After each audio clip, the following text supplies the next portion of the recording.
दिनांक 22 डिसेंबरच्या काहे दिया परदेस कार्यक्रमामध्ये गौरी आपल्या सासूला विचारते, मी शिवला यापुढे काय म्हणून हाक मारू. त्यावेळी तिची सासू तिला काही सुचवण्याऐवजी टोमणे मारायला सुरुवात करते. त्यामुळे गौरीला सुचत नाही आपण नक्की काय करावं. तसंच तिची सासू तिला पुढे ऐकून दाखवते की संसार करणं इतकं सोपं नाही. निशा पुन्हा आपल्या सासरी येते. त्यावेळी ती आजीला आपल्या बाजूने वळवण्याचा प्रयत्न करते. तसंच ती पुढे सांगते की माझ्या आईकडून घर कसं सांभाळायचं हे मी शिकून आलीये. मात्र आजी तिच्या गोड बोलण्याला न भूलता तिच्याकडून घरातील उरलेलं काम कसं करून घ्यायचं अशी युक्ती लढवते. ती निशाला सांगते की आज मी तुला लादी कशी पुसायची हे शिकवते. नाइलाजानं आणि दुःखी मनानं निशा हे करण्यास तयार होते.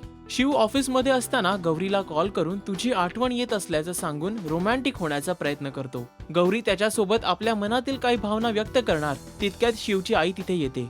तिला पाहून गौरी काहीशी गोंधळून जाते आणि फोन कट करते. गौरी आपल्या सासूला विचारते की शिवच्या वडिलांना जेवणासाठी काय करू. त्याच वेळी शिवची आई तिला खोचक शब्दात ऐकवते, तुझी आजी डबे बनवत असल्यानं काय करायचं आणि काय नाही हे तुला चांगलंच माहिती असेल. यामुळे गौरीचं मन देखील खट्टू होतं. काहे दिया परदेस कार्यक्रमाचे एपिसोड हायलाइट्स जाणून घेण्यासाठी पाहत रहा राजश्री मराठी. नमस्कार, मी मनीषा केळकर. सबस्क्राईब करा राजश्री मराठीला.